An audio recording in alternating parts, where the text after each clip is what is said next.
crafters! Well, I'm finally getting back to sewing. I've taken a little break since doing a lot of sewing during the pandemic.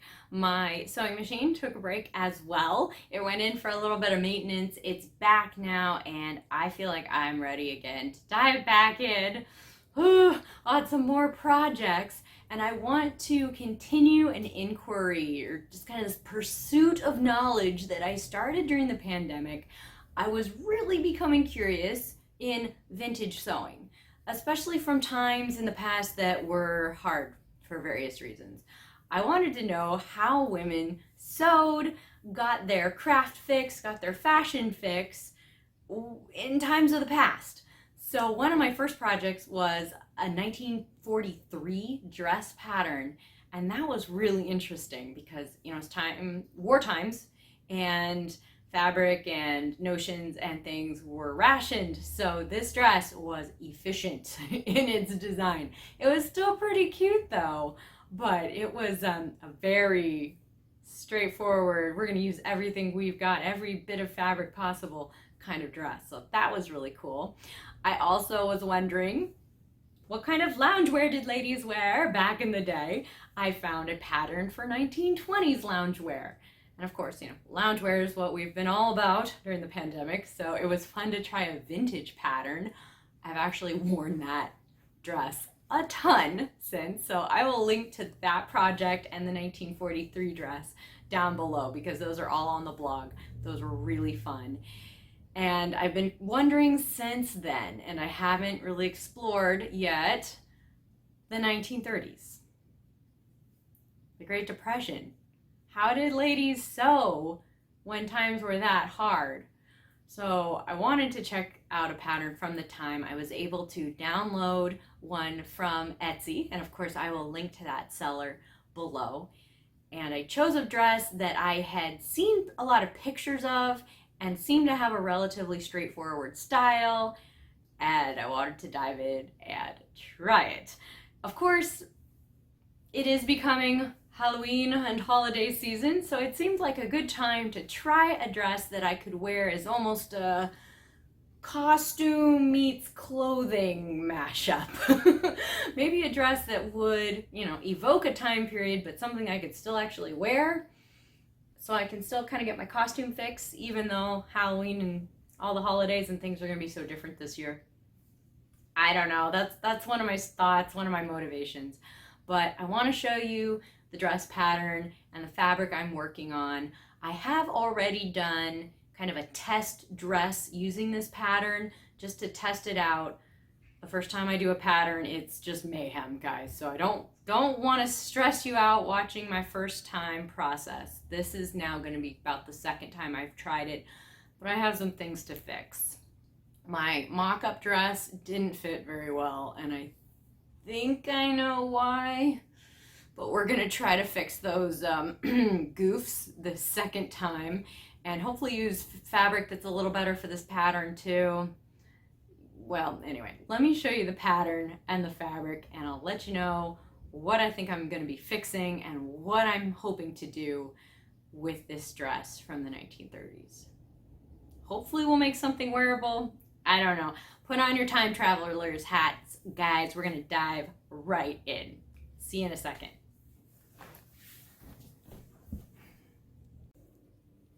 Well, here is the dress pattern and the fabric. I'm gonna use this dark navy blue pattern with these medallions and shields and medals all over it. I think it's gonna look kind of nautical. I may end up using some of this red gingham for accents, but I'm not quite sure if I'm sold on this fabric yet. I don't love how it goes with the dark navy, so that's up for grabs. But which dress are we gonna do? I'm hoping to do kind of a mock-up of these two. I like the smaller collar and the back tying sash on this one, but I do need the sleeves from that one. So we're going to do a little mashup of those two. I may not use all of the contrasting cuffs and all of the pockets and such. I may simplify things, knowing me. But other than all of my scribbles and tape all over this, you might notice that there's not a lot of description. There aren't that many directions, especially compared to what we're used to with modern patterns. Vintage patterns didn't have a lot of instruction. I guess you either had to know it or have a sewing manual to help you figure it out. Thankfully, the seller on Etsy who was doing this pattern also provided a digital copy of a vintage sewing manual. So that was really interesting. At my level, kind of early intermediate, I guess, it wasn't quite enough information for me. So I did some guessing, and I'm not sure if I did exactly what ladies in the 30s would have done, but I think I can put this together and figure out what I need to do. As to what I did wrong in my mock-up dress, well, bear with me. Here's some of the pattern pieces. I'm afraid they're all taped together and very crinkled at this point, but I have a theory. I think I might have followed the pattern lines wrong. I was hoping to follow this 36-38 gray line, and it's really easy to see where that is. It's almost like the medium, right? Because, you know, the small is closest to the middle, the medium comes next, and it goes outward towards the edge of the garment. Well, that's on the side seam. It gets a little weirder when you go around curves. If I go from this side, I can kind of tell what I have to do. I got to follow this gray line around, okay, and then it comes down here. But I think what I did was I actually started cutting from this side, and I just went, oh, it's the gray line second from the inside. Ooh, yeah, so if I had followed that line, the neck and the shoulder would have been way off because I was actually following the maybe larger, extra large line that would have been here, and I should have been here.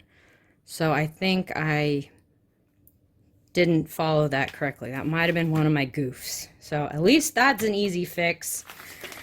Fingers crossed, we'll figure this thing out and get it right this time. Let me show you the rest of the pattern and the rest of the pieces, and we will dive right in. Well, here are the pattern pieces that I will need for this dress. I taped these and cut these out last time, the first time I tried this dress. I've got to say that process always takes me longer than I think it's going to. Yeah, especially if you print them at the wrong scale and have to fix it like I inevitably do every time. So I think next time, if I forward plan a little better, I will order the paper copy of a pattern like this. This Etsy seller does do paper copies as well, which is really cool if you forward plan. But if you're like me and you kind of decide that day, hey, I need to do this pattern, that online download is pretty handy. It just takes a while to tape all those pages together. So that's at least all set, and let's dive in on the fabric. Well, I got most of the pattern pieces cut out. Gotta say, this step also takes me way longer than I think it's going to, and it especially took a little extra time with this fabric. It almost seems like it must have a bunch of rayon in it. Maybe it's a rayon blend because it's really floppy, and I mean you can see just how like wrinkly it is as I laid it down on the cutting board there. It just kind of wants to wrinkle. Doesn't really want to fold straight, and you just budge it a little bit and it kind of skews the pattern and the fabric. So it took me a little while. Hopefully I did that accurately. Hopefully I cut everything accurately and maybe corrected some mistakes from the first time, because I think maybe I followed some of the pattern lines incorrectly the last time, which could have led to the fit issues. Hopefully I did it right this time. I took my time and got that all set. I'm still deciding if I want to use that particular fabric for like the trim. I'm not sure if I love the match, so I haven't cut those pieces out yet, but I do have the main body pieces, the sleeves, and then the collar. I think tonight I might try to do those little darts on the shoulders. There are actually some pins in there right now. to try to show where those darts need to go. So I might do the darts, and I might try to sew just a few things together tonight before I call it a day. And then I'll show you guys tomorrow where I'm at and what comes next.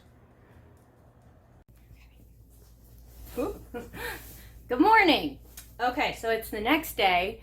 I've gotten quite a few things done last night, but then of course I ran into snags and got a little tired and a little befuddled, as often happens. So let me show you what I did and kind of where I stopped. Okay, so this is the back of the dress, and then each one of these pieces is a front panel that then kind of wraps across itself. So it's kind of all spread out right now, but the first thing I did last night, I put in some little darts that happen just on the shoulders of the front pieces, and that's kind of the only real shaping that happens in this garment. So I put those in, and then I sew the shoulder seams of the front panels to the shoulder seams of the back. Then these little guys over here, they're my sleeves. I kind of went rogue, and instead of, you know, sewing like the shoulder seam and then sewing the side seam, so then you have a hole for the arm, and then sewing the arm into an arm shape and then putting that into the hole. I find that really frustrating, so I kind of, I don't know, maybe the modern unhistorical way would be to lay the sleeves into the seam before sewing the side seam closed. So this is lined up with the shoulder seam, and I pin those in. Now this is supposed to be the easier method, right, to put in sleeves. I've used it before and I really like it, but I don't know what was up last night. I tried so many times, and the sleeves, I still have some excess fabric. Like, I made the sleeves a little bit longer just in case, but I've got like 1/2 inch extra fabric on the sleeves, and I tried putting them in different ways. I tried making sure I was easing the, you know, the rounded part of the sleeve into the rounded part of the shoulder. I just did it a whole bunch of times and I got the same result every time. So we'll see. I think what I'm going to do is sew the sleeves in, sew up the side seams, and then I'll try it on, see if it works or something's a little weird, and if I have to take out some stitches and try it again, I will. But I want to see if this works. Time to get sewing.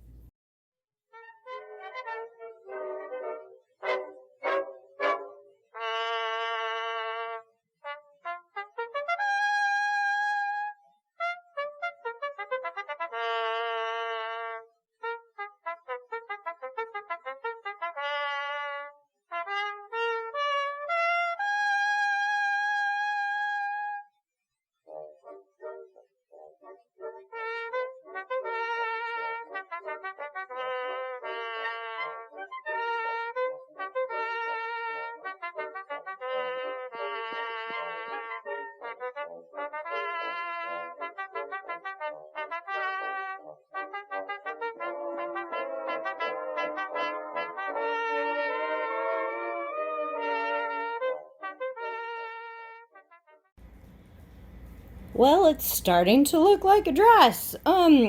Okay, so let's look at what's happened here. I got the side seams sewn up.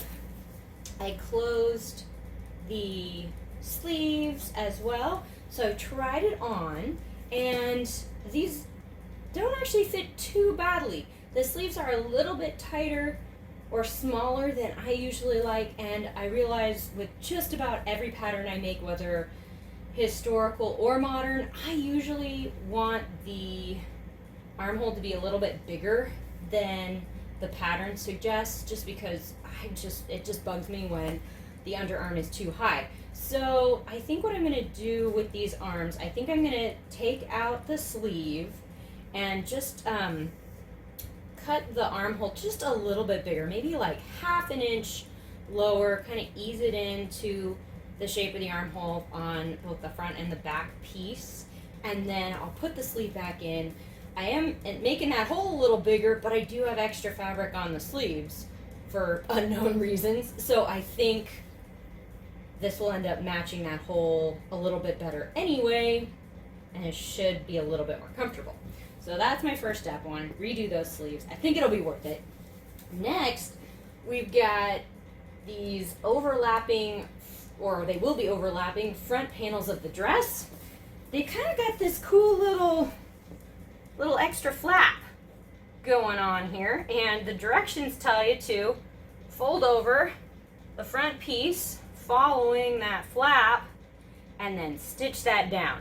Of course, I want my edges to be finished, and looking at the vintage sewing pattern manual, I think what they would have done is press under that seam before stitching it down. So I'm going to do a really thin little roll hem, press that down before I then pin this and stitch it closed. And then that will be part of the front opening.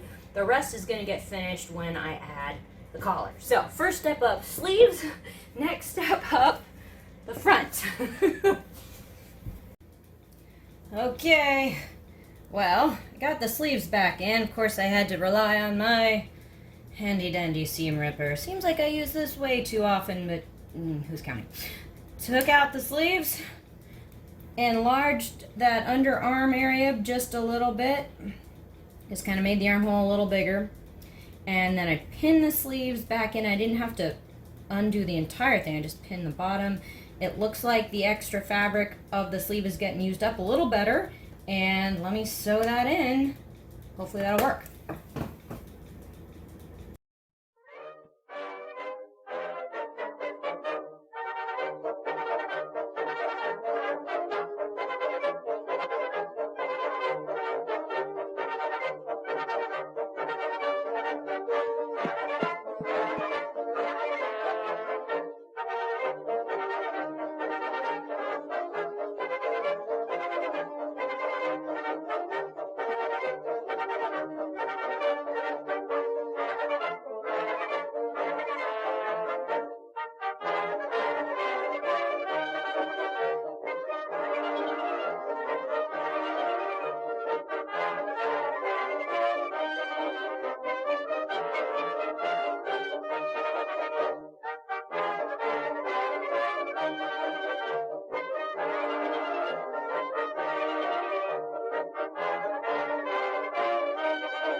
Well, things are coming along. We got the sleeves put back in after enlarging the armhole a little bit. Then I pressed under the edge of that excess little flap, tucked it under, stitched it down. So both sides of the front panels are stitched like that. So those are all nice and neat. They're going to cross over, kind of similar to this, when the dress is done. I think the next step is to get on the collar. So of course I sewed the front and the back of the collar together, so it's a little pocket now. I left one edge raw, and we're gonna line up the little markings on the collar with the little markings they gave us on the neckline. And I'm just kind of laying it on here roughly here to show you, but it's gonna kind of wrap around like that. Oop. And then we'll pin it on. I'll be pinning the raw edge of the collar to the raw edge of the neck, and it'll kind of look like that. I'll stitch that down just to keep it there, and then once that's on there, I'm going to put some single fold bias tape around the neck with the collar and continue that bias tape down the neckline until I meet the seam that I finished here for the front. And I'm not entirely sure if that is what the pattern would have suggested, I did look back at the vintage sewing manual to try to understand, well, how do you finish an edge after putting a collar on and things, and I couldn't quite figure it out, so I actually referenced the pattern that I had done for my 1940s dress post that I did a little while back, and they suggested after stitching the collar on to finish the edge with the seam binding. I tried it the last time I did this pattern and it worked. I like it. So I'm gonna do that. I'm out of seam binding though, so I've gotta head to the craft store, get that, and then it's collar time.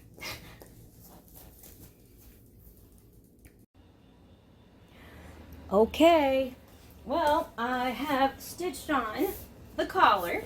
I also just got back from the craft store. I got a little bit of red fabric, which I think I'm going to use for the sash, the ties that end up getting attached to this part and then this part of the wrap front.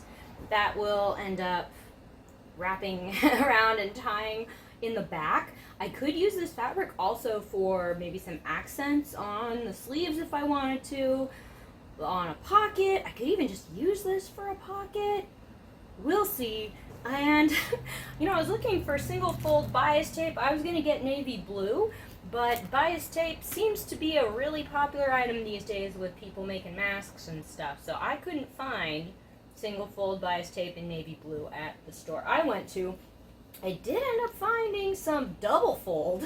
It's pretty thick and it is red, but you know, it coordinates with my accent fabric pretty well, so I'm thinking maybe having a band of this that not only finishes the edge, but then since it's double fold would also show up around the outside could be a really cute accent, and I'm kind of getting a little extra bang for my buck because I have to sew this stuff on anyway. Why not make it an accent? So I don't know, I think it could be really cute. I know they used bias tape quite a bit in the 20s and 30s and, well, of course 40s and 50s into now, but I know this was a popular way of accenting garments, so maybe even historically appropriate. So I think what I'm going to do tonight is I'm going to try to put this on. I'll take some pictures if I can to show you a little bit of what I've done. If you've never used double fold bias tape, totally just look for a tutorial on YouTube of how someone applies that. There's some great experts out there doing videos, and that's actually how I've learned how to do it. So if you've never used this before, ask an expert on that. I'll try to at least show you a few clips of me putting it on around the neckline and across the collar. I gotta do some laundry and wash some of this red fabric before I can use this. So we'll see how far I get tonight. And I will then have to show you what it looks like tomorrow.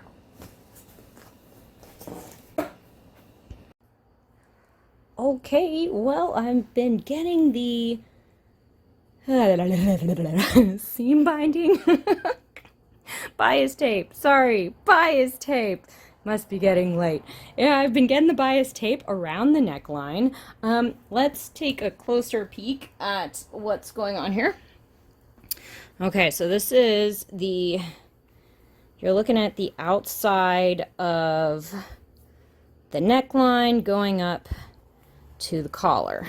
Let's see if I can get a better hold on that. Okay, so there's our collar. Woohoo! And then the outside of the neckline. So then I pinned the the double fold bias tape to the edge, and it's going to go all the way around the collar, down the other side of the unfinished neckline until it's going to stop. Whoa, I cannot hold this to save my life. Okay, and then it's going to stop right at the edge of the front panel, right where we already hemmed it. So we'll have all those edges finished. I kind of put these pins in a little bit weird because I want to show you what I'm going to be doing with this bias tape. I'm going to stitch in the ditch, so this top little crease. Let's see if we can focus in a little better. Okay, cool. We're going to stitch in that crease.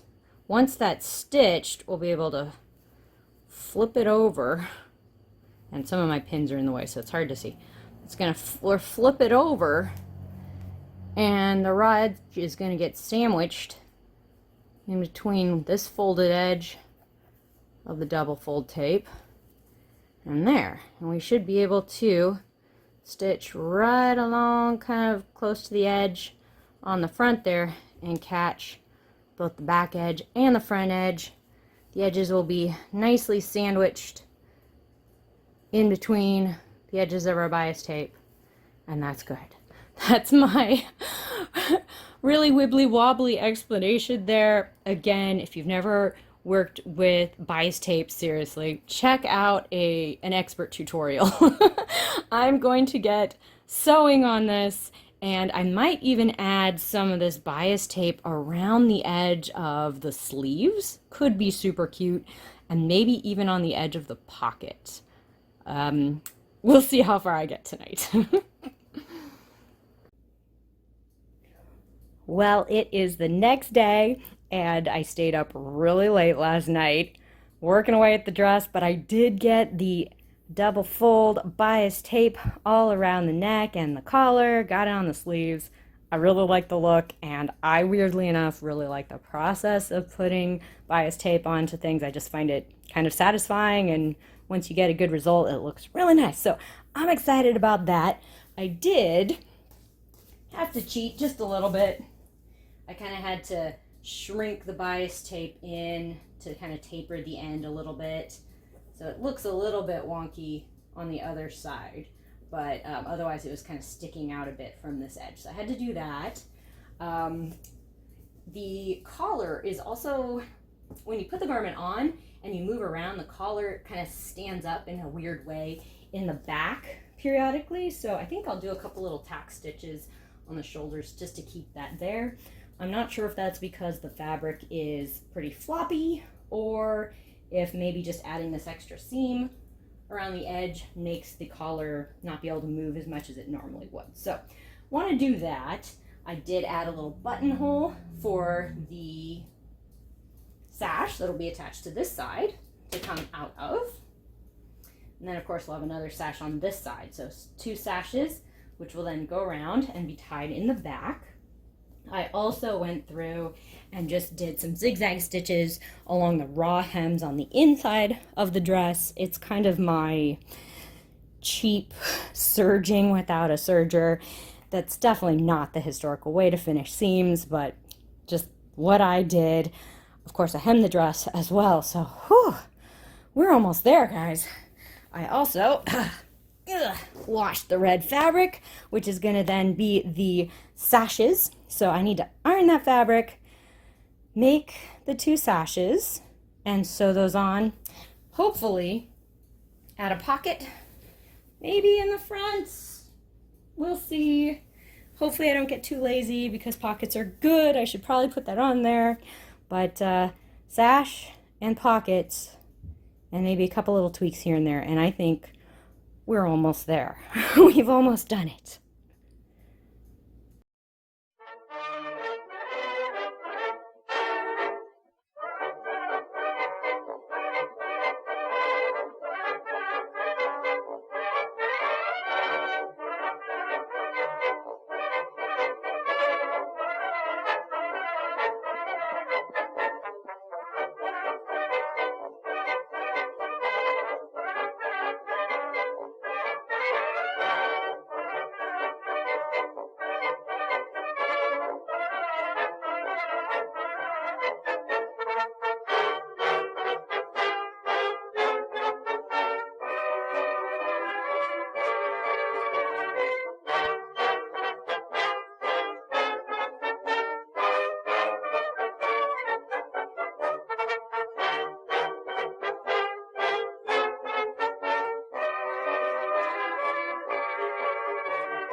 Well, there you have it, crafters.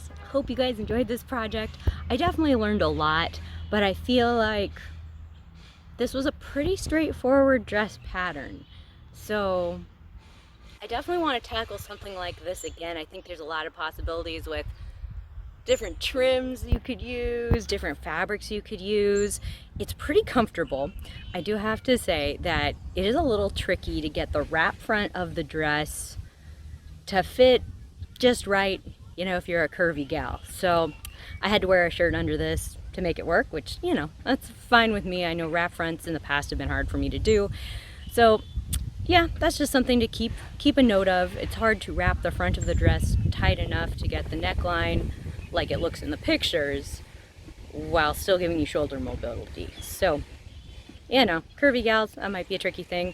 I also know that could be an issue with some 1930s looks because they tended to be kind of long and slim. So that's one note to me on fit issues, but otherwise it was a pretty straightforward pattern to work with. Definitely took me time, especially putting on the detailing and adding the pocket and, you know, things like that. So it always takes more time than I think, even for a straightforward pattern. But for a historical pattern and to create a look that I usually can't obtain on my own, this was a pretty fun project. I mean, finding 1930s style clothing in general is pretty hard. So being able to make an outfit myself was pretty darn rewarding. I also did some fun stuff. I tried experimenting with some finger waves in my hair. That's a fun thing to do. I'll link to the first time I tried that, which was a blog project, so that was fun. Definitely use a setting spray to help with that, okay? That's my tips. I'll also try to link to a couple of my favorite beauty bloggers who have done 1930s hair and makeup tutorials. That's what I was referencing for some hair and makeup tips, so that can be really fun if you're trying to put a look like this together. So anyway, you guys, I hope you enjoyed this. Hope you're having a lovely costume season wherever you are. And is it costume or is it clothing? Well, I'm gonna wear this for the rest of the day because it's super comfy and I feel great in it. So today it's clothing. If you guys found this video amusing, punch that like button to let me know and subscribe for more videos from Partners in Craft. Definitely have more costumes coming your way. Or are they clothing? Costume, clothing. You decide. I will see you guys next time. Bye.